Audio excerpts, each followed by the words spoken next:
بر محمد و آل محمد صلوات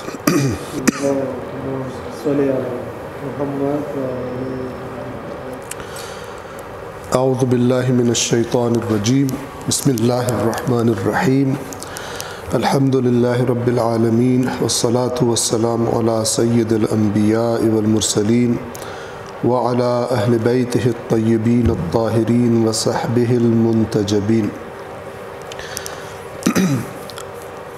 گزشتہ جو درس ہوا تھا ہمارا آخری، اس میں ہم نے قرآن کریم کے دوسرے جز میں سورۃ البقرہ آیت نمبر 196 تک تمام کیا تھا۔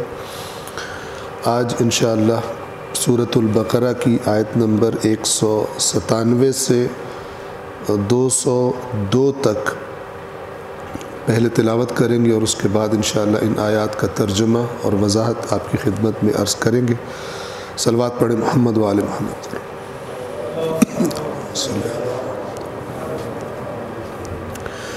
اعوذ باللہ من الشیطان الرجیم بسم اللہ الرحمن الرحیم۔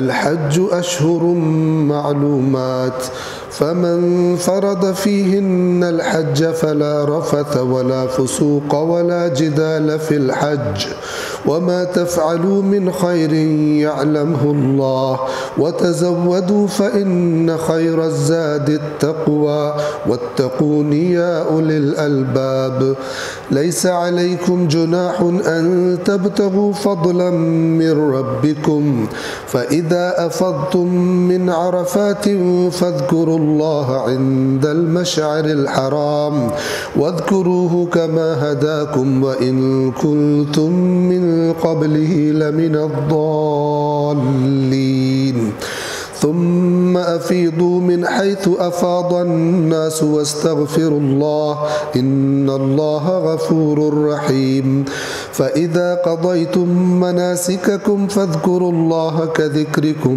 آباءكم أو أشد ذكرا فمن الناس من يقول ربنا آتنا في الدنيا وما له في الآخرة من خلاق ومنهم من يقول ربنا آتنا في الدنيا حسنة وفي الآخرة حسنة وقنا عذاب النار أولئك لهم نصيب مما كسبوا والله سريع الحساب صدق الله العلي العظيم۔ صلوات پڑھیں محمد و آل محمد۔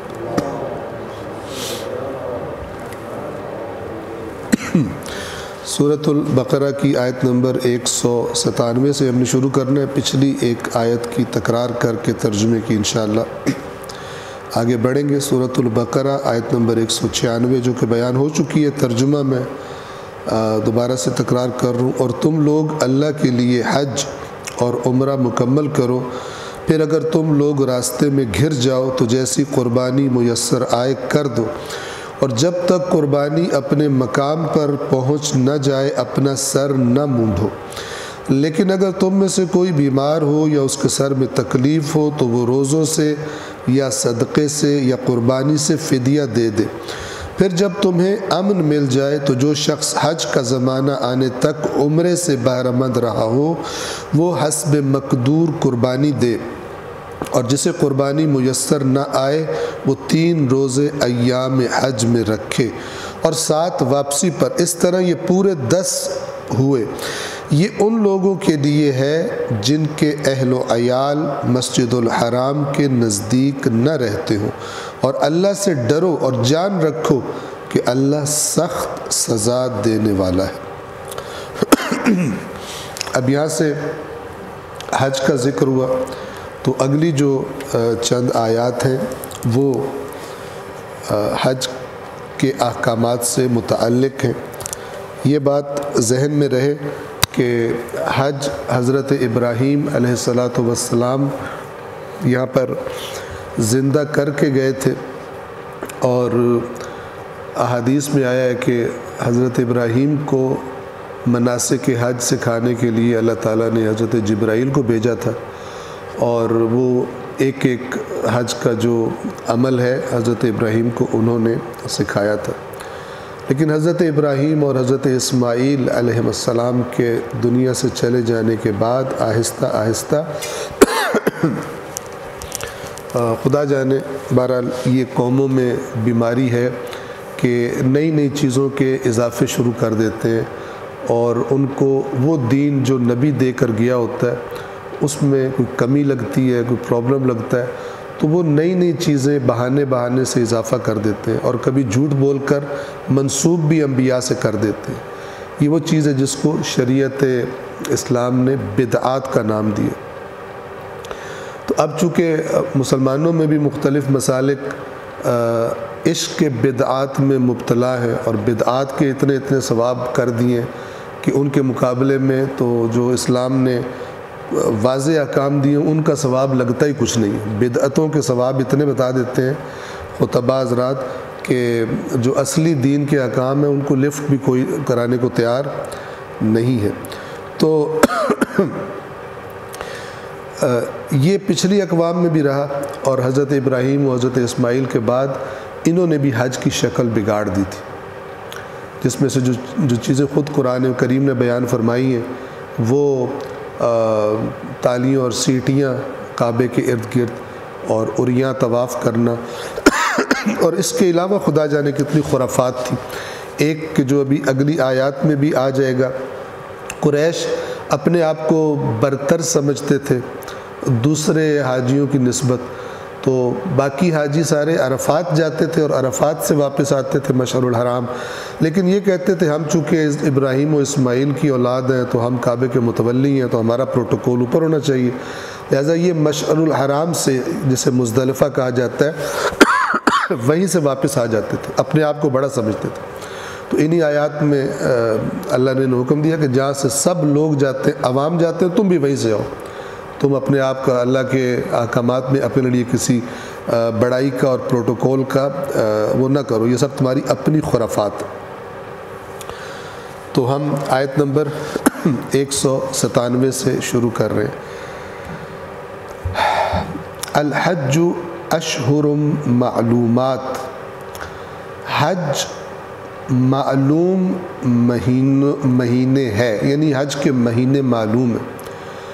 یہ کون کون سے مہینے ہیں؟ شوال، ذوالقعدہ اور ذوالحجہ۔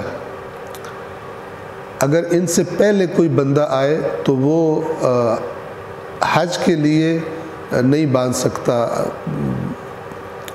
حج تمتع کے لیے جب ہم جاتے ہیں وہاں پر تو آپ نے دیکھا ہوگا کہ چوائس دی جاتی ہے جب جا رہے ہوتے ہیں پہلی دفعہ مکہ کی طرف کہ آپ چاہیں تو عمرہ مفردہ کر لیں اور چاہے تو عمرہ تمتع کر لیں۔ عمرہ تمتع جو ہے وہ حج تمتع کے مثلاً حصے کے طور پر ہے۔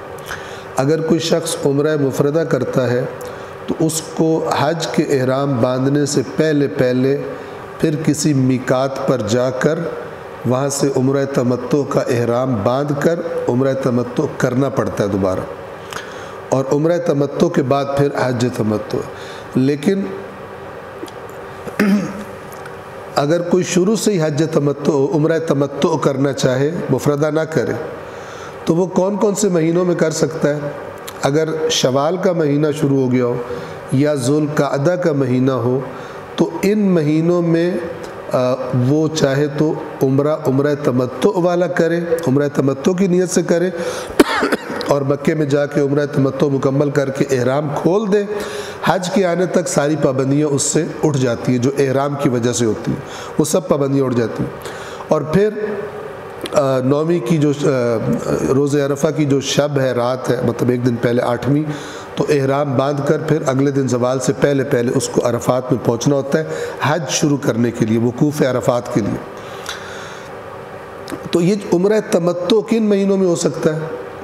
شوال، ذوالقعدہ اور ذوالحج، حج کے احرام باندھنے کے وقت سے پہلے۔ باقی مہینوں میں عمرہ تمتع نہیں ہو سکتا۔ یہ جو باقی مہینوں میں جاتے ہیں سارے عمرہ کرنے کے لیے، یہ عمرہ مفردہ انجام دیتے ہیں۔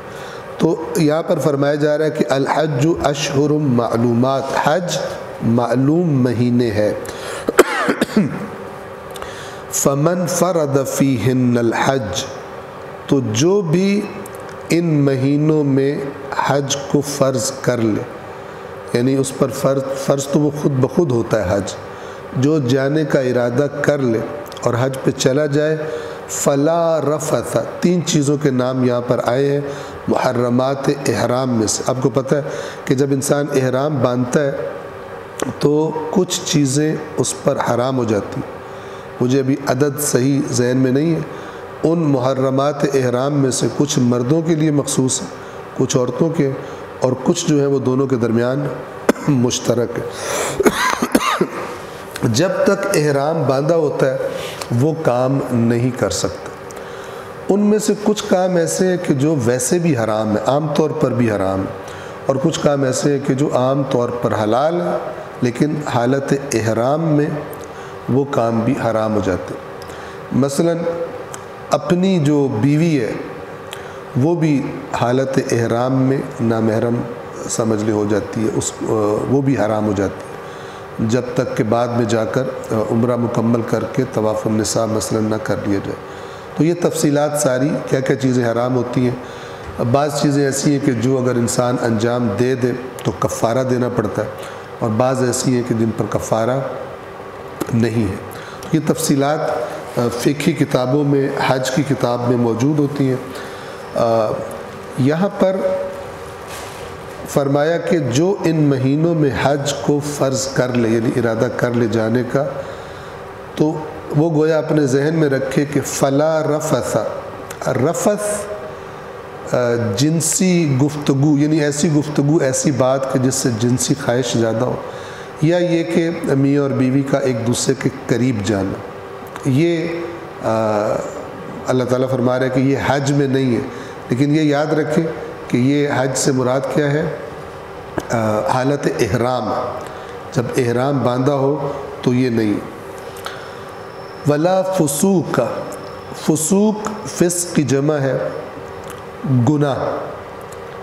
گناہ ویسے بھی حرام ہے لیکن احرام کے دوران اس کی حرمت میں شدت ہے، فسق و فجور۔ ولا جدال فی الحج، اور تیسری چیز جدال۔ جدال کسے کہتے ہیں؟ لفظی بحث کو۔ ہوتا کیا تھا کہ جب یہ لوگ آ جاتے تھے حج کرنے کے لیے مختلف، پھر جو آپس میں بیٹھا کرتے تھے تو جیسے اگلی آیات میں آئے گا بھی، آپس میں ایک دوسرے پر بڑائی جتاتے تھے، ہمارا خاندان اتنا بڑا، ہمارا قبیلہ اتنا بڑا، میرا باپ یوں تھا، میرا دادا یوں بہادر تھا، سخی تھا۔ یہ کرتے کرتے آپس میں لڑ پڑتے تھے۔ پھر تو اللہ تبارک و تعالیٰ نے حج کے دوران حالت احرام میں یہ جدال بھی، بحث بھی نہیں کر سکتے۔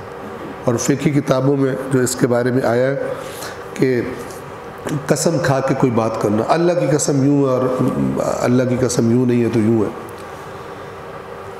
تو اب دیکھیں 3 چیزیں۔ پہلی چیز جنسیات سے تعلق رکھتی ہے، دوسری چیز جو ہے وہ فسق و فجور سے تعلق رکھتی ہے، اور تیسری چیز حتیٰ بحث کرنا۔ آپ جتنے بھی محرمات احرام دیکھیں گے تو ان کی جو حکمت ہے وہ ایسی ہے جیسے روزے کی حکمت ہے۔ روزہ کس لیے؟ کہ کچھ دیر کے لیے اللہ تعالیٰ حلال چیزوں کو بھی حرام کر دیتا ہے۔ بندے میں، روزے دار میں یہ احساس طاقتور بنانے کے لیے، اس احساس کو تقویت دینے کے لیے کہ جب اللہ کسی کام سے منع کر دے تو پھر وہ نہیں کرنا۔ اسی طرح احرام ہے۔ احرام میں آئینہ دیکھنا منع ہے، احرام میں بدن سے بدبو آ رہی ہے، عطر لگانا منع ہے، خوشبو نہیں لگا سکتے۔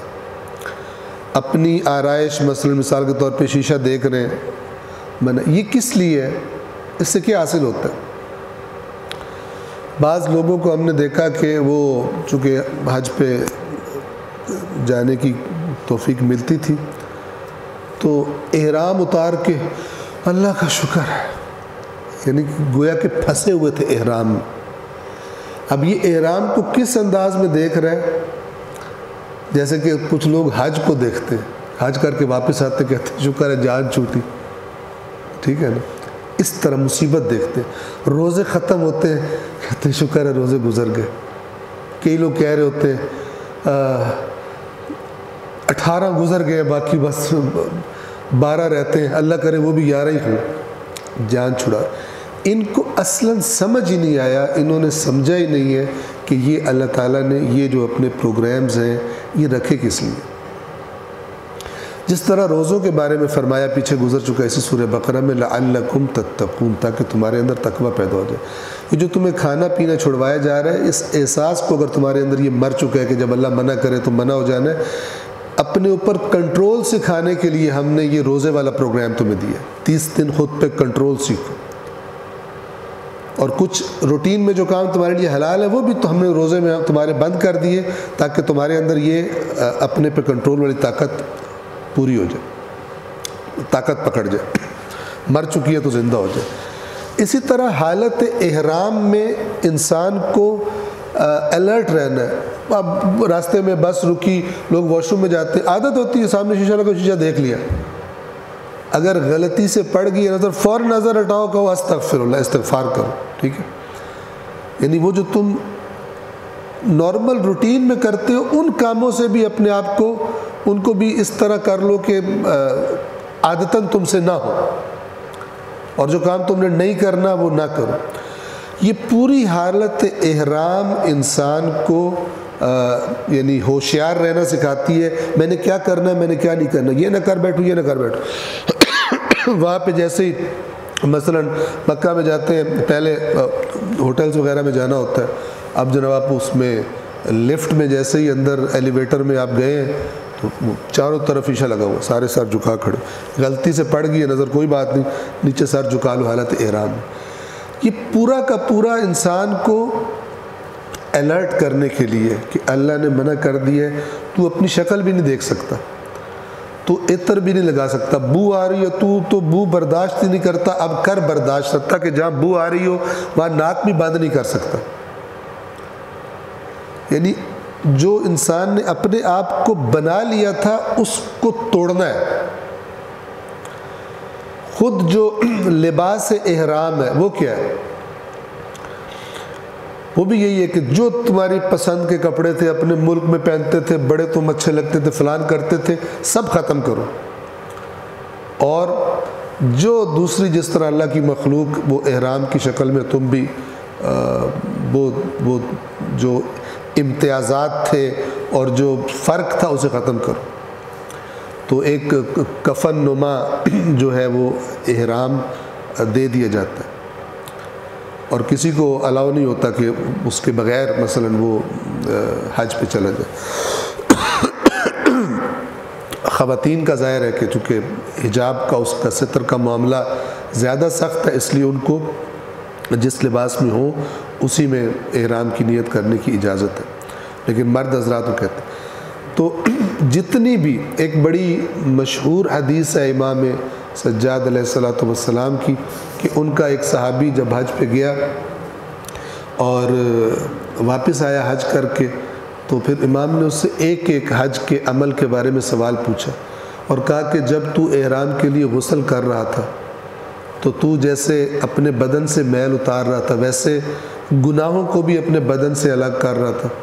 تو اس نے کہا نہیں۔ تو امام نے فرمایا پھر گویا تو نے احرام کا غسل نہیں کیا۔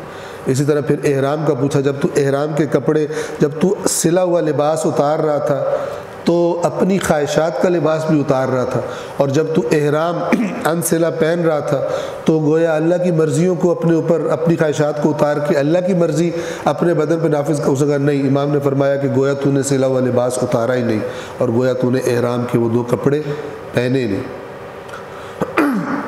یعنی ہر عمل حج کی بیک پر جو حکمت اور فلسفہ ہے کہ اس ظاہر سے اللہ تعالیٰ کس جگہ پہ پہنچانا چاہتا ہے ان اعمال سے۔ اسی طرح طواف، اسی طرح سعی، اسی طرح مثلاً عرفات، اسی طرح مزدلفہ مشعر الحرام جسے کہتے ہیں، اسی طرح مینا، اسی طرح شیطانوں کو کنکریاں مارنا، یہ سب کے سب ان کے پیچھے حکمت ہے۔ لیکن ہم نے کیا بنا لیا؟ گناہ معاف ہو جاتے، زیارت پہ جاؤ گناہ معاف ہو جاتے، بیچ میں ہے کیا یہ بھی تو دیکھو، یہ ہے کس لیے، یہ حج کس لیے، یہ نماز کس لیے؟ گناہ چھوڑنے نہیں ہے، اس پر متفق ہے قوم، چھوڑنے نہیں ہے، معاف کرانے۔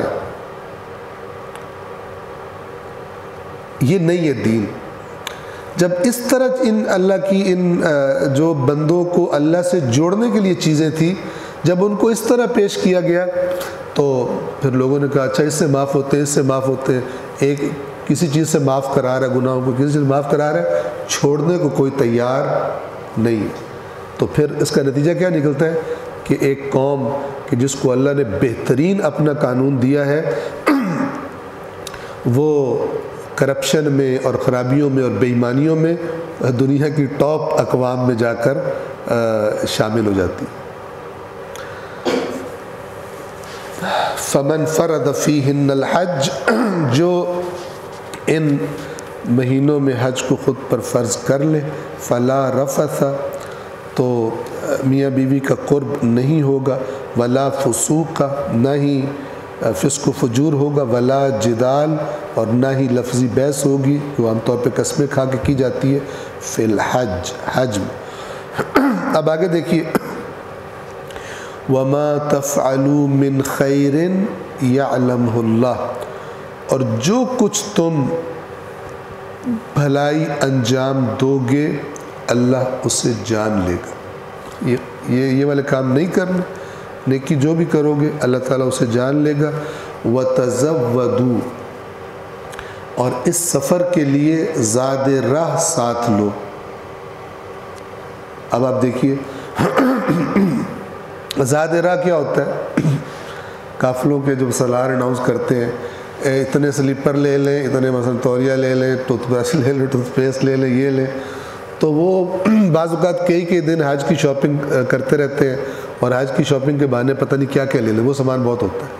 اب ذرا یہ دیکھیں کہ اللہ تعالیٰ کیا فرما رہا ہے، وَتَزَوَّدُوا، اور اس سفر کا زاد راہ فراہم کرو، فَإِنَّ خَيْرَ الزَّادِ التَّقْوَىٰ، اس سفر کا بہترین زاد راہ کیا ہے؟ تقوی ہے۔ تقوی نہ ہو، صندوق بھر کے لے جو ساتھ، ہر چیز جو ہے وہ بہت زیادہ اچھی شاپنگ کی ہے، برانڈڈ سلیپر لیے، برانڈڈ احرام لیے، ہر چیز اب ایسی ہو گئی۔ فَإِنَّ خَيْرَ الزَّادِ التَّقْوَىٰ، اللہ تعالیٰ فرما رہے سفر حج کا بہترین زاد راہ تقوی ہے۔ لہٰذا ہم حاجیوں سے جو حج سے پہلے بات کرنے کا موقع ملتا ہے، کہتے ہیں کہ اللہ تعالیٰ فرما رہے کہ نا اس سفر پہ شروع کرنے سے پہلے تقوی اکٹھا کر لو، پہلے سے کوشش کرو۔ ابھی میں مطلب جھوٹ اگر بولتے جھوٹ چھوڑنا ہے، اور کوئی بری عادت ہے، رشتہ داروں سے لڑائی جھگڑا کیا ہوا ہے، یہ کیا ہوا وہ کیا ہوا ہے، اپنے آپ کو پہلے ہی اس قابل بناؤ کہ جس میقات ملاقات کے مقام کو کہتے ہیں جہاں پر گویا کہ وعدہ گاہ ہوتی ہے، یہاں پہ ملاقات ہونی، تو وہاں پہ جانے سے پہلے کم از کم اس طرح تو بن جاؤ کہ اللہ کو کہہ سکو کہ میں آپ کی مرضی کے مطابق بن کے میں نے کافی کام چھوڑ دیے۔ لیکن وہ فلسفہ جو الٹا ذہنوں میں ڈال دیا گیا ہے کہ یہ کام کرنے سے سب کچھ معاف ہو جاتا ہے، تو انسان اپنے بدلنے کی فکر میں نہیں ہوتا، بلکہ اس فکر میں ہوتا ہے کہ میں نے کرنا ضرور ہے یہ تاکہ میرے گناہ معاف ہو جائے۔ وَتَزَوَّدُوا، اور زاد راہ فراہم کرو، فَإِنَّ خَيْرَ الزَّادِ التَّقْوَىٰ، تو یقیناً بہترین زاد راہ تقوی ہے، یہ زیادہ ساتھ لے لو حج کے سفر میں۔ وَاتَّقُونِ، پس مجھ سے ڈرو، وَاتَّقُونِ یعنی میرا تقوی اختیار کرو، یا اولی الالباب، اے عقل والو۔ یہ ہم نے شاید پہلے بھی آپ کو بتایا ہوگا، الباب لب خالص چیز کو کہتے ہیں، لب سے مراد ہے خواہشات سے تمام وہ چیزیں کہ جو عقل کو متاثر کر سکتی ہیں، ادھر ادھر کر سکتی ہیں، پریشر ڈال سکتی ہیں فیصلہ اپنی مرضی کا لینے کے لیے، ان کو ہٹا کر جب عقل کو پیور کیا جائے اسے لب کہتے ہیں، وہ پھر اپنا صحیح ڈیسیجن دیتی اور فیصلہ کرتی ہے۔ وَاتَّقُونِ یا اولی الالباب، اور مجھ سے ڈرو اے صاحبان عقل۔ میں تکرار کر دوں، اس کے ترجمے کی آیت نمبر 197 کے حج کے مقررہ مہینے ہیں، پس جو ان میں حج بجا لانے کا فیصلہ کر لے تو پھر حج کے دوران ہم بستری نہ ہو اور فسق و فجور اور نہ لڑائی جھگڑا ہو، اور جو کار خیر تم کرو گے اللہ اسے خوب جان لے گا، اور زاد راہ لے لیا کرو کہ بہترین زاد راہ تقوی ہے، اور اے عقل والو میری نافرمانی سے پرہیز کرو۔ آیت نمبر 198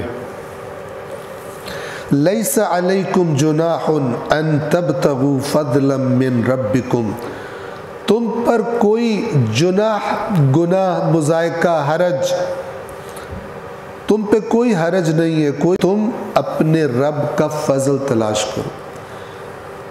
ایک جو کفار نے کام کیا ہوا تھا، کہتے تھے کہ جو ہے نا حج کے دوران کوئی بندہ وہ خرید و فروش نہیں کر سکتا، تجارت نہیں کر سکتا۔ اللہ تبارک و تعالی نے فرمایا نہیں کر سکتے، تو یہ اس کی طرف اشارہ ہے، اپنے رب کا فضل تلاش کرنے میں تم پر کوئی مضائقہ، کوئی حرج نہیں ہے۔ انہوں نے اس کی وضاحت میں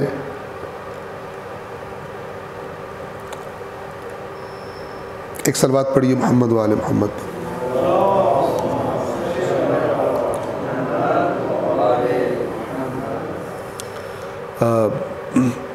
مجھ سے اشتباہ ہوا اسی لیے میں نے دوبارہ اس کو دیکھ لیا۔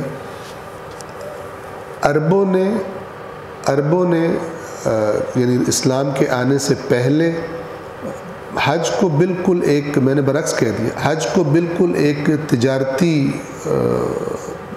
کام بنا لیا تھا، جیسے اب بھی ایسا ہی لگتا ہے کہ جن چیزوں کی قیمت بہت کم ہے ان چیزوں کی قیمتیں آسمان سے باتیں کر رہی ہوتی ہیں۔ جو گئے ہیں شاید ان کو تجربہ ہو، جب آپ ذی الحج شروع ہونے سے پہلے وہاں پہ جائیں گے تو جس سفر پر مثلاً 2 ریال کرایہ لگتا ہے، حج کے دنوں میں اس کا ہو سکتا ہے آپ سے 50 ریال لے لیں۔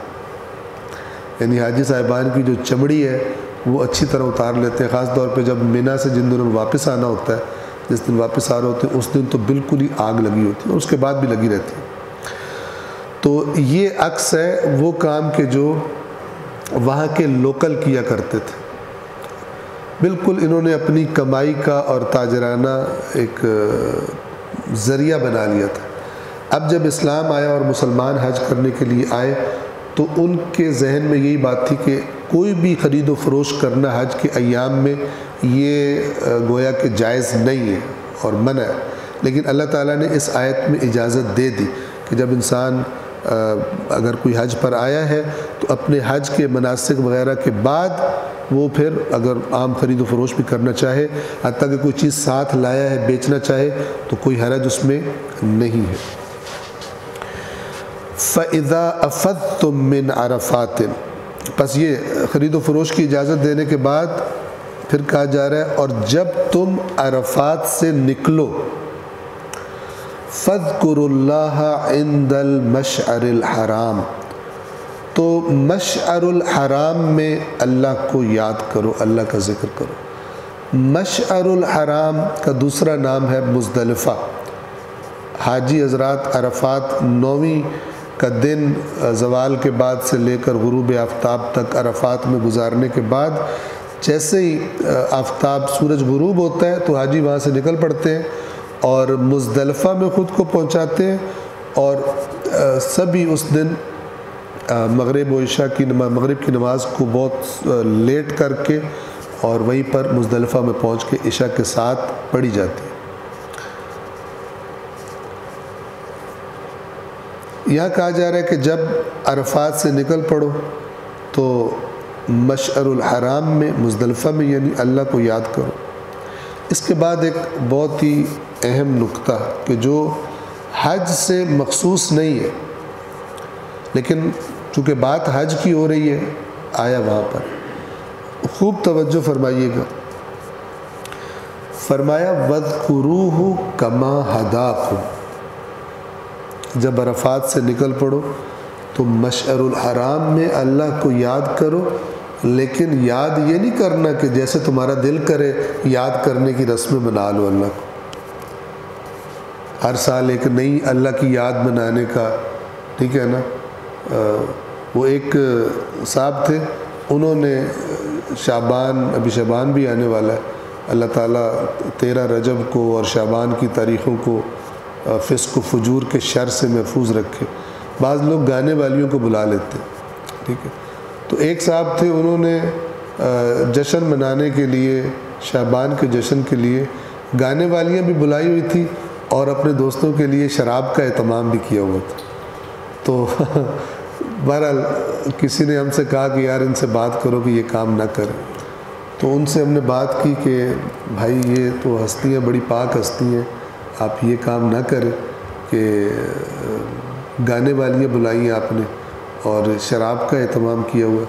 تو آگے سے انہوں نے مجھے جواب دیا کہ نا بھائی اپنا اپنا خوشی منانے کا طریقہ ہوتا ہے، مولویوں کا اپنا طریقہ ہے، آپ اس طریقے سے مناؤ، ہمارا اپنا طریقہ ہے تو ہم اس طریقے سے منائیں گے۔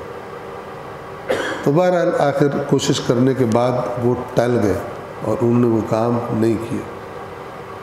لیکن ظلم کی انتہا یہ ہے کہ، اور بے شعوری کی انتہا یہ ہے کہ ان پاکیزہ اور مقدس ترین اللہ کے مقرب بندوں کے نام پر وہ کام شروع کر دیے جائیں کہ جو روکنے کے لیے انہوں نے ہر قربانی دے دی اور پوری زندگیاں ان کے خلاف تعلیمات دیتے ہوئے گزاری۔ آج لوگ سمجھتے ہیں کہ جشن ہے تو پھر وہ کیا کسی نے کہا تھا کہ ایک ایسی محبت کہاں کے فسانے، یہ پینے پلانے کے سب ہیں بہانے۔ تو یہ ہم نے تو انجوائے کرنا ہے تو چلو اس بہانے کر لو۔ وہ ایک نے شعر پڑھا تھا، اگر شریعت محمد میں شراب حلال نہیں ہے تو تھوڑی دیر ہم مسیحیت قبول کر کے وہ پی کے تو پھر دوبارہ مسلمان ہو جائیں گے۔ تو روح دین نکل جاتی ہے جب انسان اللہ اور رسول کے بتائے ہوئے طریقوں سے ہٹ کر اپنے طریقے دین کے نام پہ شروع کر دیتا ہے، اور یہ عام ہے آج مسلمانوں میں۔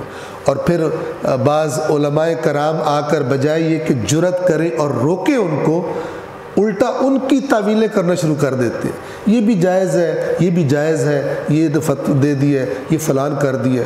اور الٹیمیٹلی نتیجہ کیا نکلتا ہے کہ جو اصل شریعت تھی وہ نظر ہی نہیں آتی، وہ ایک ان امپورٹنٹ چیز لگتی ہے، اور جو مثلا گزشتہ چند سالوں میں خرافات ایجاد ہوئی ہیں وہ بہترین علامت کے طور پر اور دینی کاموں کے طور پر سامنے آ جاتے ہیں۔ اس میں بھی مسلمان مسالک مبتلا ہے، کچھ کم ہیں اور کچھ بدعتیں ایجاد کرنے میں چیمپئن ہیں، ہر سال نئی نئی چیزیں لے کے آتے ہیں، اور ان کے علماء بجائے روکنے کے کہتے ہیں اس کا بڑا ثواب ہے، اس کا بڑا ثواب ہے۔ ایک صاحب ایک جشن میں تقریر کر رہے تھے اور اس نے کہا کہ قیامت کے دن جب تو جائے گا نا، جنہوں نے قرآن نہیں دیکھنا، جنہوں نے مثلا حدیث نہیں دیکھنی، ان کا الٹیمیٹ اللہ کی طرف سے ان کی سزا ہے کہ دنیا میں بھی جہالت میں گزاریں، اور آخرت میں پتہ چلے کہ جو خرافات کرتے تھے وہ اس کا اللہ تبارک و تعالیٰ کوئی اجر نہیں دے گا۔ قرآن میں اس کی طرف اشارہ کیا گیا، قُلْ هَلْ نُنَبِّئُكُمْ بِالْأَخْسَرِينَ أَعْمَالًا، اے رسول ان سے کہیے ہم تمہیں ان لوگوں کے بارے میں خبر نہ دیں جو اعمال کے اعتبار سے سب سے بڑھ کر بدترین گھاٹے میں ہوں گے قیامت کے دن۔ کون؟ الذین ضل سعیہم فی الحیات الدنیا، یہ وہ لوگ ہیں جن کی دنیا کی زندگی میں کی ہوئی کوششیں بیکار ہو گئی، وہم یحسبون انہم یحسنون صنعا، اور وہ کام کرتے ہوئے سمجھتے ہیں ہم بڑا اچھا کام کر رہے ہیں، بڑا دین کی خدمت کر رہے ہیں، بڑا ہم جناب آگے جا رہے ہیں، جبکہ اللہ ان کو یہ اخسرین ہے۔ ایک بندہ قیامت کے دن آئے گا اللہ کی بارگاہ میں، اس نے عمل ہی نہیں کیا ہوگا، خوب اس کو اگر کہا جائے گا تو جہنم تیرا ٹھکانہ ہے، اسے بھی تکلیف بہت ہوگی۔ لیکن اس کے مقابلے میں وہ بندہ جو سمجھ رہا ہے میں بڑے نیک کام کر کے آیا ہوں، میں نے بڑی خدمت کی ہے، اس کو کہا جائے تیرا کچھ قبول نہیں ہے، جا جہنم میں۔ کہاں سے تو نے یہ کام سیکھے تھے؟ کون سی قرآن کی آیت، کون سی صحیح حدیث سے تو نے اپنا یہ عمل لیا تھا؟ کبھی پوچھا تھا کہ یہ جو کر رہے ہو کہاں سے لے کے کر رہے ہو؟ فلان طریقہ جو اپنا لیا تم نے، خوشی غمی کا کہاں سے لیا تم نے؟ نہیں کرتے تھے۔ الذین ضل سعیہم فی الحیات الدنیا۔ یہ آیت یہ کہہ رہی ہے کہ مسلمانوں سے کہ جب تم عرفات سے آؤ مشعر الحرام میں اللہ کا ذکر کرنا ہے، لیکن کیسے کرنا ہے؟ وَاذْكُرُوهُ كَمَا هَدَاكُمْ، اس طرح ذکر کرنا جیسے اس نے تمہاری خود ہدایت کی ہے، اپنے پاس سے گھڑ کے اللہ کے ذکر کے طریقے نہیں۔ جیسے آج کل آپ کو پتہ وہ کرنٹ لگ رہے ہوتے ہیں، میوزک چلا ہوتا ہے، ناچ رہے ہوتے ہیں، ذکر خدا ہو رہا ہوتا ہے، عجیب و غریب حرکتیں ہو رہی ہیں، الٹی کلبازیاں لگا رہے ہیں۔ یعنی اس محفل کو دیکھ کے ایک عجیب سا لگتا ہے کہ یہ بھی مسلمان یہ حرکتیں کر رہے ہیں، لیکن جناب وہ بھی فلان کے نام پر، اور یہ جناب یہ عقل اور دل ایک ہو جاتے ہیں اس میں، اور وجد ہو جاتا ہے، اور یہ ہو جاتا ہے، نئی نئی خرافات نکال لی ہیں، ٹھیک ہے، جو بھی مسلک یہ کرے۔ اور اللہ تعالیٰ کہہ رہے ہیں وَاذْكُرُوهُ كَمَا هَدَاكُمْ، اللہ نے تمہاری ہدایت کر دی ہے کس طرح اس کا ذکر کرنا ہے، اپنے پاس سے گھڑ کے ذکر کے طریقے تم نہ نکالو۔ وَإِن كُنتُم مِّن قَبْلِهِ لَمِنَ الضَّالِّينَ، اور یقیناً اس سے پہلے، میں کیوں تمہیں کہہ رہا ہوں کہ جیسے اللہ کہہ رہا ہے ہدایت کی ہے اس طرح ذکر کرنا، کوئی یہ نہ کہے وہ جو ہمارے بزرگ کرتے تھے وہ کتنا اچھا طریقہ تھا، کتنی اچھی رسم تھی، اللہ تعالیٰ نے اوپر کراس کر دیا، اور یقیناً اس سے پہلے تم گمراہوں میں سے تھے۔ وَإِن كُنتُم مِّن قَبْلِهِ لَمِنَ الضَّالِّينَ، تم گمراہوں میں سے تھے، جو خرافات تمہارے باپ دادوں نے گھڑ گھڑ کے حج کے نام پر بیچ میں ڈالی تھی، خبردار اب تم نے وہ نہیں کرنا۔ وَاذْكُرُوهُ كَمَا هَدَاكُمْ، اس طرح اللہ کا ذکر کرو جس طرح تم نے ہدایت کی ہے۔ اور کتاب اصول کافی میں کتاب الایمان والکفر میں ابتدا میں یہ روایت ہے ائمہ سے کہ تو اہل بدعت کو ہمیشہ ذلیل دیکھے گا، اور اللہ کے پر جھوٹ باندھنے والے کو ہمیشہ تم ذلیل دیکھو گے۔ جنہوں نے نئی یہ جو بدعت ہوتی ہے نا، یہ بڑی نیک نیتی سے ایجاد کرتے ہیں، ایسے نہیں ہوتا کہ دین کی مخالفت کے لیے کر رہے ہوتے ہیں، یہ سمجھ رہے ہوتے ہیں اللہ کو، رسول کو، ائمہ اہل بیت کو وہ بات سمجھ میں نہیں آئی جو میرے شاہکار دماغ میں آ گئی ہے کہ اگر یہ کام شروع ہو جائے نا نیا تو کیا بات ہے، لوگ بھی زیادہ جمع ہوں گے اور رش بھی زیادہ لگے گا، اور بڑی شان و شوکت وہ ایڈ کر دیتا ہے بیچ میں، اور پھر پکے ہو جاتے ہیں۔ اور لوگ جسٹیفیکیشن علماء کرام جو واجب سمجھ کے کرے وہ بدعت ہوتی ہے، جو ویسے کرتے رہو تو کچھ نہیں ہوتا۔ سبحان اللہ، جو بھی دین کے نام پر شروع کر دیا ہے اور اب لوگ اسی کو دین سمجھ رہے ہیں اور اس کو دین سمجھ کے کر رہے ہیں، ثواب سمجھ کے کر رہے ہیں۔ آپ بتائیے جو کام دین کے نام پہ کیے جاتے ہیں وہ ثواب کے لیے کیے جاتے ہیں کہ کس کے لیے کیے جاتے ہیں؟ دین کے نام پہ کام کر رہا ہے، کہہ رہا ہے نہیں اس سے ثواب نہیں ملنا تو لیکن میں ویسے ہی کر رہا ہوں، نہ، اس کو ثواب سمجھ کے کرتا ہے، اس کو جناب دین کی بڑی خدمت سمجھ کے کرتا ہے۔ لیکن بدعت گزار اور بدعت کو فالو کرنے والے کی اللہ نے سزا یہ رکھی ہے کہ دین کے اصل احکامات اسے بڑے گھٹیا اور بڑے ان امپورٹنٹ لگنا شروع ہو جاتے ہیں، اور جو بدعت اس نے ایجاد کی ہوتی ہے وہ اس کو بڑی سویٹ اور بڑی اجر والی، اور لگتا ہے اس کے علاوہ تو اسلام جو ہے وہ ناقص ہے۔ اللہ رسول کو، ائمہ اہل بیت کو نہیں پتہ تھا کہ یہ کام کرنا یا نہیں کرنا، مجھے الہام ہو گیا کہ یہ کام کر دیا جائے تو دین جو ہے وہ بڑا خوبصورت ہو جائے گا۔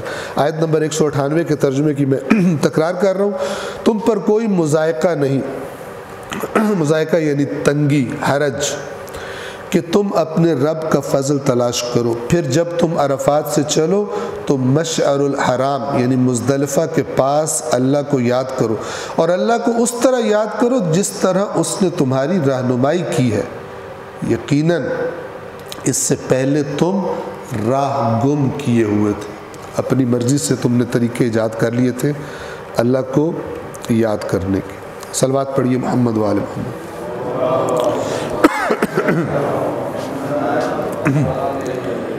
199 ثم افیدوا من حیث افاض الناس، پھر وہیں سے تم بھی چل پڑو جہاں سے لوگ چل پڑتے، یعنی عرفات سے۔ یہ کیوں کہا جا رہا ہے؟ جو میں نے آپ کو عرض کیا پہلے کہ یہ جو قریش تھے یہ اپنے آپ کو دوسرے لوگوں کے مقابلے میں بڑا سمجھتے تھے، کہتے تھے ہم متولی ہیں کعبہ کے اور ہم یہ ہیں تو ہم اولاد ابراہیم ہیں، ہم اونچے، لہٰذا ہم عرفات نہیں جائیں گے۔ تو یہ مزدلفہ میں ہی رک جایا کرتے تھے اور وہیں سے اپنے حج کو آغاز کر دیتے تھے۔ تو اللہ تعالیٰ نے ان کا یہ پروٹوکول اور من گھڑت بنائی ہوئی چیز یہ بھی ختم کر دی۔ آج بھی لوگوں نے خاندانوں کی بنیاد پہ من گھڑت چیزیں دین میں ایڈ کر دی اور بڑے تعصب کے ساتھ ان کو ڈیفینڈ کرتے ہیں، جبکہ اللہ تعالیٰ نے قرآن مجید میں واضح فرما دیا ہے، یا ایھا الناس انا خلقناکم من ذکر و انثی، اے انسانوں ہم نے تمہیں ایک باپ اور ایک ماں سے پیدا کیا ہے، وجعلناکم شعوبا وقبائل لتعارفوا، اور ہم نے تمہیں قومیں اور قبیلے اس لیے بنایا کہ ایک دوسرے کو پہچان سکو۔ یہ معیار نہیں ہے برتری کا، ان اکرمکم عند اللہ اتقاکم، اللہ کے نزدیک محترم زیادہ وہ ہے جو زیادہ تقوی والا ہے، اور اللہ کو پٹی پڑھانے کی اپنے معیارات پہ کوشش نہ کرنا۔ ان اللہ علیم خبیر، اللہ علم بھی بڑا خوب رکھتا ہے اور خبر بھی ہر چیز کی بڑی اچھی طرح رکھتا ہے۔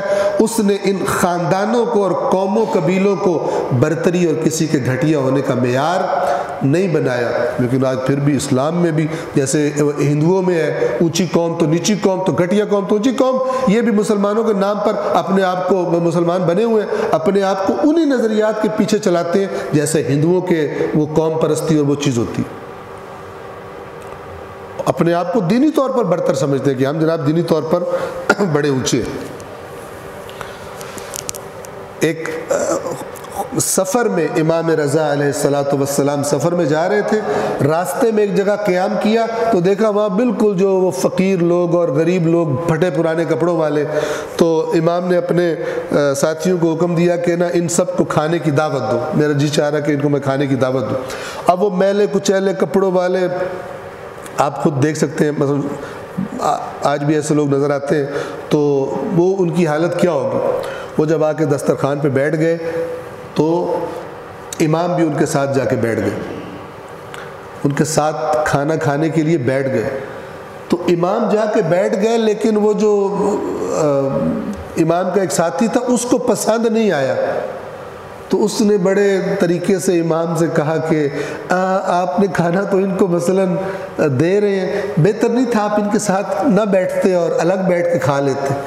یعنی یہ گویا امام کے شایان شان نہیں ہے۔ وہاں پہ امام رضا علیہ السلام نے جواب کیا دیا، وہی قرآن کی آیت والا، جب ماں ہماری ایک ہے اور جب باپ ہمارا ایک ہے یعنی آدم اور حوا، تو پھر میں کیوں ان سے جدا بیٹھ کے کھاؤں، انہی کے ساتھ بیٹھ کے کھاؤں گا۔ یہ ہمارے ائمہ ہیں۔ لیکن اب یہ نعرے کے لیے رہ گئے اور فلان کے لیے رہ گئے، لیکن ان سے تربیت لے کر عمل کے لیے وہ کسی کو شوق کم ہی ملتا ہے۔ ثم افیدوا من حیث افاض الناس، پھر تم بھی وہیں سے نکلو جہاں سے لوگ روانہ ہوتے ہیں، واستغفر اللہ، اور اللہ سے معافی مانگو، مغفرت کرو۔ پہلے جو حرکت تم کرتے تھے کہ تم اونچے ہو تو تم نے مزدلفہ سے ہی واپس آ جانا ہے، باقی عوام الناس عرفات جائے گی۔ واستغفر اللہ، اللہ سے مغفرت طلب کرو، ان اللہ غفور الرحیم، یقیناً اللہ بڑا مغفرت کرنے والا اور رحم کرنے والا ہے۔ ترجمہ یہاں سے پڑھ رہا ہوں دوبارہ میں، پھر جہاں سے لوگ روانہ ہوتے ہیں تم بھی روانہ ہو جاؤ اور اللہ سے معافی مانگو، یقیناً اللہ بڑا معاف کرنے والا رحم کرنے والا ہے۔ آیت نمبر 200، ایک اور بت شکنی قرآن کی اس آیت، اور وہ کیا ہے؟ باپ دادا پرستی، باپ دادا کی تعریفیں۔ ہوتا کیا تھا کہ جب یہ حج کمپلیٹ کر لیتے تھے تو پھر محفلیں لگتی تھی، اور ان محفلوں میں کیا کرتے تھے؟ اپنے باپ دادا کی تعریفیں کرتے تھے۔ تو اللہ نے مسلمانوں سے کہا کہ اب تم نے جب حج مکمل کر لو، مناسک حج ادا کر لو، تو باپ دادا کی تعریفیں نہیں کرنی بلکہ اللہ کی تعریف کرو۔ مختلف آج مسلمانوں کے مسالک میں بعض کا مزاج ایسا بن گیا کہ اللہ کی تعریف سے ان کو بالکل مزہ ہی نہیں آتا، ان کو لگتا ہے کہ آکسیجن کم ہو گئی ہے، تو یہ بندہ کیوں اللہ اللہ زیادہ کر رہا ہے۔ وہ بقول شاعر کے کہ رپٹ جا جا کے لکھوائی رقیبوں نے یہ تھانے میں، کہ اکبر نام لیتا ہے خدا کا اس زمانے میں۔ زمانے میں تو پیروں کے نام لینے ہوتے، اپنے جناب پتہ نہیں کیا کہ نام لینے ہوتے، اللہ کا نام بیچ میں سے کہاں سے لیتے؟ اللہ کو تو ریٹائر کر کے سائڈ پہ بٹھا دیا، جو کچھ کرنا ہے وہ نیچے کی پارٹی نے کر لینا، لہٰذا ادھر بات کرنے کی ضرورت ہی نہیں۔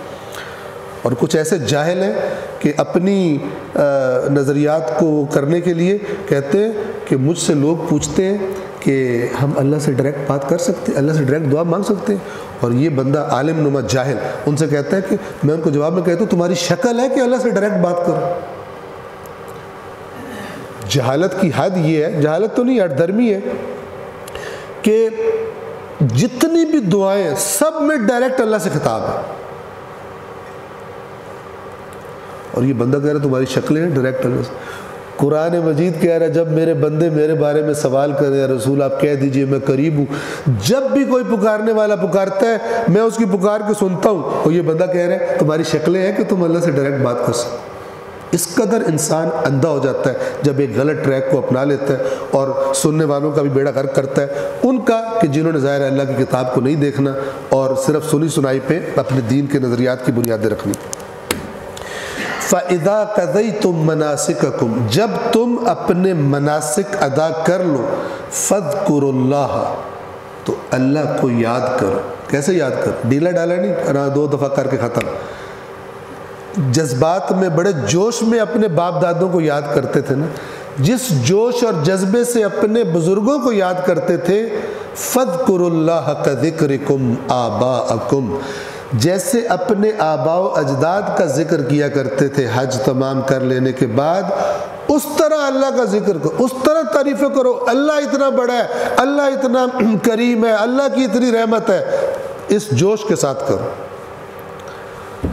اللہ نے فرمایا پھر اگلے سٹیپ میں فرمایا، یہ میں اپنے الفاظ میں وضاحت کر رہا ہوں کہ تمہارے باپ دادوں کی کیا اوقات، کہ جتنے جذبات تمہارے باپ دادوں کے بارے میں تھے اللہ کے بارے میں وہی جذبات، ان سے بڑھ کر او اشد ذکرن، جتنے جوش تمہیں اپنے باپ دادوں کی تعریفوں کے ذکر کے آتے تھے اس سے زیادہ، اللہ تو بہت بڑا تمہارے باپ دادے سے، اپنے باپ دادوں سے زیادہ اللہ کا ذکر کرو۔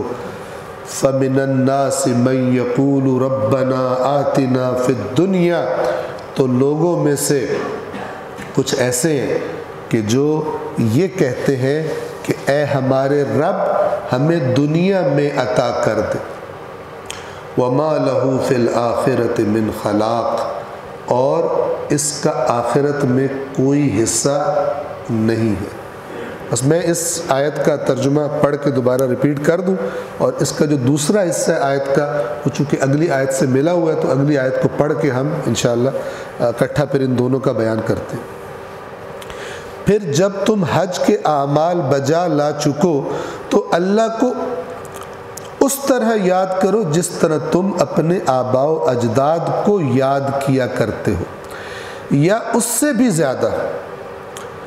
پس لوگوں میں سے کوئی ایسا بھی ہے جو کہتا ہے ہمارے رب ہمیں دنیا ہی میں دے دے، اور ایسے شخص کے لیے آخرت میں کوئی حصہ نہیں ہے۔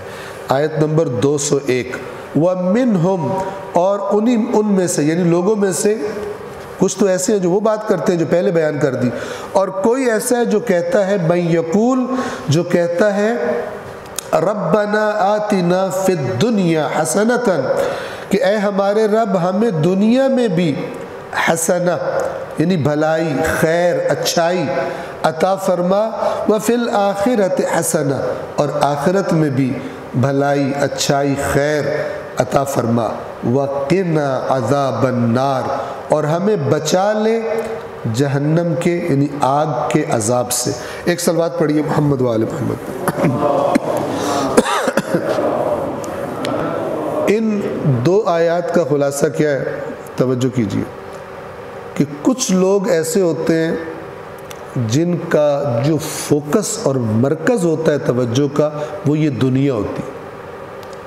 اگر کبھی آخرت کی دعا کریں بھی تو وہ خانہ پوری کے لیے کرتے ہیں، ورنہ اصل جو تڑپ اور طلب اور خواہش ہوتی ہے وہ اسی دنیا کے لیے ہوتی ہے۔ میں آپ سے مثلا سوال کرتا ہوں کہ آپ توجہ فرمائیں، زیادہ تر یہ جو ہمارے یہاں منتیں، مرادیں، فلان، یہ جو ہو رہا ہوتا ہے، اس میں جس چیز کی خواہش ہوتی ہے، منت مانی جاتی ہے کہ یہ کام ہو جائے، آپ توجہ کیجیے، دنیا سے مربوط ہوتا ہے یا آخرت سے؟ جی، دنیا سے مربوط ہوتا ہے۔ یہ دین کی تربیت نہیں ہے، توجہ کرے، یہ نہیں کہہ رہا کہ دنیا کے لیے انسان نظر نہ مان، وہ نہ کرے، ٹھیک ہے؟ لیکن آپ کتنے لوگوں کو دیکھیں گے نظر مانتے ہوئے کہ اگر میں یا اللہ جھوٹ بولنا چھوڑ دوں تو میں یہ کام کروں، یا اللہ میری زبان غیبت میں بہت چلتی ہے، اگر میں غیبت چھوڑ دوں تو میں یہ نظر کر رہا ہوں، کریں نہیں، نوکری لگ جائے منت مانی ہوئی ہے، ویزا لگ جائے منت مانی ہوئی ہے، شوگر کم ہو جائے، فلانی بیماری ٹھیک ہو جائے، رشتہ ہو جائے، اولاد ہو جائے، یہ منتیں مراد، یعنی تربیت ایسی کر دی ہماری کہ ہمارا فوکس دنیا ہے۔ اور یہ قرآن مجید یہاں پہ یہ بتا رہا ہے، اور دیگر بھی آیات ہیں، من کان یرید حرث الدنیا نؤتہ منہا وما لہ فی الآخرۃ من خلاق، جس کا ارادہ دنیا کی کھیتی کا ہے ہم اس میں سے دے دیں گے، لیکن آخرت میں کچھ نہیں۔ یعنی اللہ نے اصول بتائے۔ ان دو دعاؤں سے کیا پتہ چل رہا ہے کہ لوگوں میں سے کچھ ایسے جو کہتے ہیں ربنا آتنا فی الدنیا، ہمیں دنیا میں ہی دے دے، حتیٰ کہ اتنے دنیا کے پیچھے اندھے ہیں کہ حسنہ بھی نہیں کہتے۔ حسنہ کا مطلب کیا ہے کہ جو اچھائی ہے وہ دے دے، یہ قید بھی نہیں لگاتے، کہتے ہیں ہمیں جو چاہیے بس وہ ہمیں دے دے۔ ایک ہمارا دوست الیکشن میں کھڑا ہوا، میں قم میں تھا، اس نے یہاں سے فون کیا کہ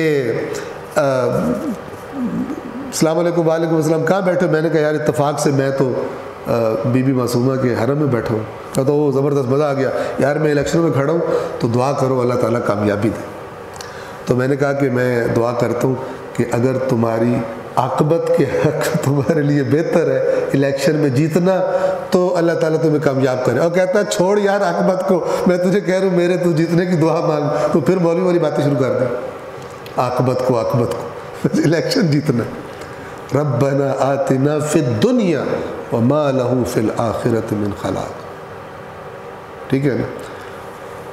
حسنہ بھی یہ بھی نہیں کہتے کہ اگر ہمارے لیے اے اللہ بھلائی ہے تو ہمیں دے دے، چونکہ فوکس دنیا کا ہے۔ اب یہ شیعہ بھی ہو سکتا ہے، بریلوی بھی ہو سکتا ہے، دیوبندی اہل حدیث کو بھی، ان ٹھپوں سے اللہ کو نہیں فرق پڑتا، اصل میں اندر کیا چیز پل رہی ہے وہ دیکھتا خدا۔ ربنا آتنا فی الدنیا، ہمیں دنیا میں دے دے، وما لہ فی الآخرۃ من خلاق۔ یہ بہت خطرناک بات ہے کہ اس چیز کا جو مانگ رہا ہے دنیا میں اس کا کوئی حصہ نہیں، لیکن کچھ ایسے ہیں کہ وہ کیا کہتے ہیں ربنا آتنا فی الدنیا، اے اللہ ہمیں دنیا میں بھی دے، لیکن کیا دے؟ حسنہ، بھلائی دے۔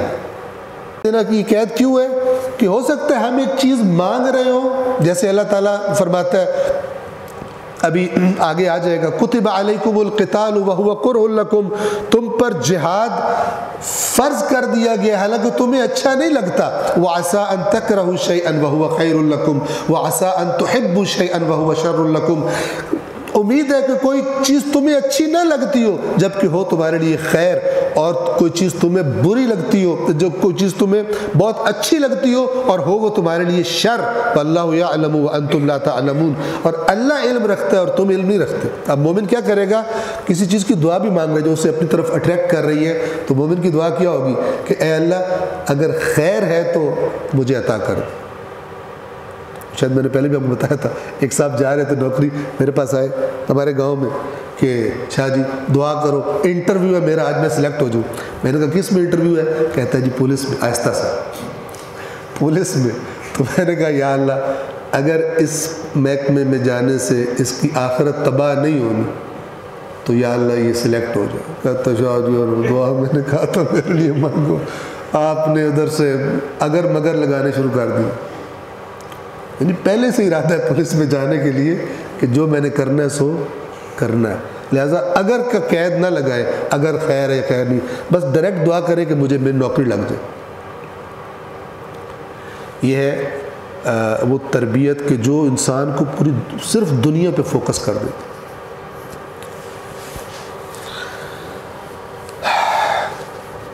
لیکن یہ کون ہے دوسرے؟ ربنا آتنا فی الدنیا، اس میں بھی قید، کیا عطا فرما دنیا میں؟ حسنۃ، اور صرف دنیا میں نہیں، وفی الآخرۃ حسنۃ، اور آخرت میں بھی ہمیں بھلائی اور خیر اور نیکی عطا فرما. اور سب سے امپورٹنٹ بات، وقنا عذاب النار، آگ کے عذاب سے ہمیں بچا لے. وہ جو آیت آپ سنتے ہیں نا، ذرا پہلے ایسے سنتے ہیں، کل نفس ذائقۃ الموت، ہر نفس نے چکھنا ہے موت کو، موت کو چکھنے والا ہے. اس کا اگلا حصہ بھی یہی ہے، اللہ تعالیٰ اس کا لب لباب بیان فرماتا ہے وہاں پہ. تو فرماتا ہے کہ فمن زحزح عن النار، تو جس کو بچا لیا گیا آگ سے، وادخل الجنہ، اور داخل کر دیا گیا جنت میں، فقد فاز، تو وہ یقیناً کامیاب ہوگی. لب لباب یہاں پہ بھی کیا کہہ رہے ہیں؟ وقنا عذاب النار، آگ کے عذاب سے ہمیں بچا لے. ریپیٹ کرو میں دوبارہ ان دونوں آیتوں کو تاکہ ذہن میں آ جائے، دوبارہ سے ریپیٹ ہو جائے. آیت نمبر 200 شروع سے پڑھ رہا ہوں. پھر جب تم حج کے اعمال بجا لا چکو تو اللہ کو اس طرح یاد کرو جس طرح تم اپنے آباء و اجداد کو یاد کیا کرتے ہو، یا اس سے بھی زیادہ. پس لوگوں میں سے کوئی ایسا بھی ہے جو کہتا ہے ہمارے رب ہمیں دنیا ہی میں دے دے، اور ایسے شخص کے لیے آخرت میں کوئی حصہ نہیں. اس سے خطرناک بات کیا ہوگی کہ بندہ پھر بھی دنیا دنیا کرتا رہے. اپنے ہر کام کو انسان جوڑے آخرت کے ساتھ. عرض کرتا ہوں ابھی آیت نمبر 201، اور ان میں سے کچھ لوگ ایسے ہیں جو کہتے ہیں ہمارے پالنے والے، ربنا، رب یعنی پالنے والا، ہمیں دنیا میں بہتری اور آخرت میں بھی بہتری. انہوں نے حسنہ کا ترجمہ بہتری کیا. حسنہ اصل میں حسن سے، خوبصورت چیز، اچھی چیز، بھلائی، خیر، نیکی، کچھ بھی ترجمہ کر لیں، جو تیری نظروں میں اچھائی ہے، دنیا میں بھی وہ عطا کر اور آخرت میں بھی عطا کر. وقنا عذاب النار، اور ہمیں آتش جہنم سے بچا لے. اور آج کے لیے جو آخری آیت ہے وہ پڑھ لوں میں، آیت نمبر 202، اولئک لہم نصیب مما کسبوا، یہ وہ لوگ ہیں جن کے لیے جو انہوں نے کسب کیا ہے اس کا حصہ ہے، اپنی کمائی کا حصہ پائیں گے. کیا مطلب؟ کیا دنیا میں ہے، آخرت میں بھی حصہ ملے گا. یہ کیا چیز ہے؟ یہ انتہائی زبردست اللہ کی طرف سے پیکج ہے. اب میں آپ کو ایک مثال دیتا ہوں، پہلے بھی ہم عرض کرتے رہتے ہیں. ایک چیز جس نے جو کسی بھی انسان کے دین کی تباہی کا سبب بن جاتا ہے، جو نظریہ، وہ یہ ہے کہ دین اور دنیا الگ الگ دو چیزیں. لہذا جی وہ کیا کہتے ہیں، دین کی جب بھی کوئی دو نمبری کرتا ہے لوگ پوچھتے ہیں یار تم اچھے بھلے آدمی یہ کام کیوں کہتے کیا کرے، دنیا بھی ساتھ لے کے چلنی پڑتی، یعنی الگ گئی ہے. اس کے تقاضے بھی پورے کرنے پڑتے ہیں، اگرچہ ہم دین کا بھی کر رہے ہیں. یہ بدترین تصور ہے دین اور دنیا کی جدائی کا. تو ایک مثال جو علماء کرام بیان فرماتے ہیں، باقی آپ خود دیکھ لیجئے گا. دیکھیں ایک سبجیکٹ ہے مثلا قرآن مجید، اللہ تعالیٰ کا کلام. اسے لوگ جب بھی کھولتے ہیں، حتیٰ کہ جس لیے یہ نازل ہوا وہ نیت نہ بھی ہو ہدایت لینے کی، لیکن ثواب لینے کے لیے کھولتے ہیں. یعنی یہ علامت ہے کہ مثلا یہ اللہ کا کام ہے، قرآن کو پڑھنا یہ اللہ تعالیٰ کا کام ہے، اس سے اللہ راضی ہوتا ہے، اس سے آخرت میں ثواب ملے گا، اس سے بڑے درجات بلند ہوں گے، ایسے. لیکن اس کے مقابلے میں مثال کے طور پر فزکس کی کتاب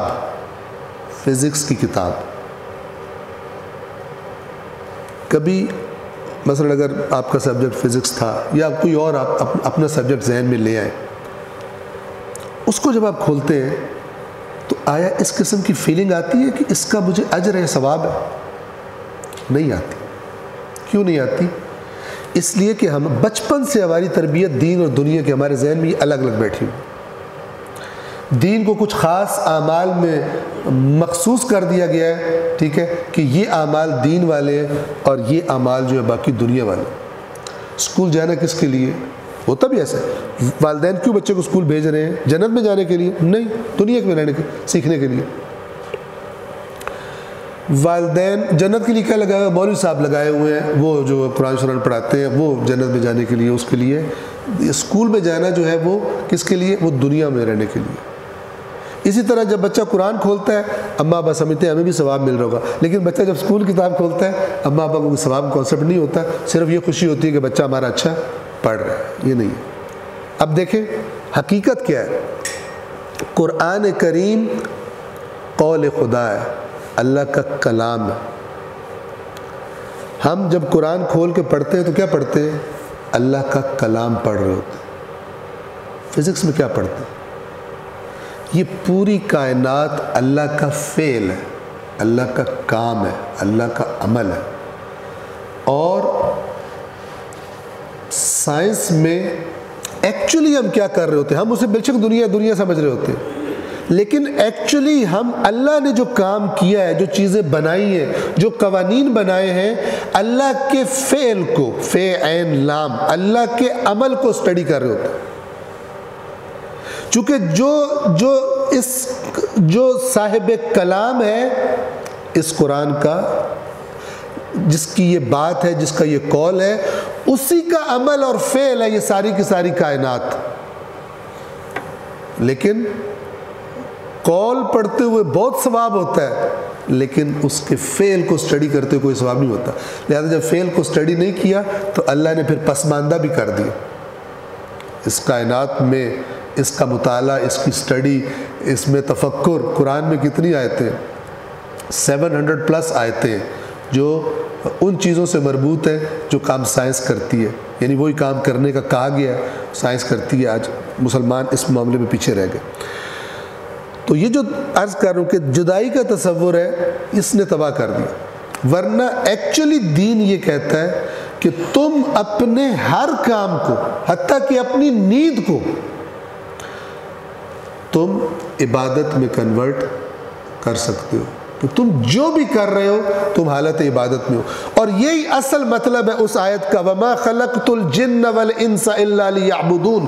میں نے جن و انس کو خلق نہیں کیا مگر اپنی عبادت کے لیے. یعنی حالت عبادت سے جب نکلو گے مقصد خلقت سے باہر نکل جاؤ گے. تو اس کا کیا مطلب ہے؟ ہر وقت نمازیں پڑھنی ہے، روزہ رکھنا نہیں، بلکہ تم اپنی زندگی کو ایک ایسے پلان میں لے آؤ اللہ کے آئین میں کہ تمہارا ہر کام، حتیٰ تمہارا سونا، وہ عبادت.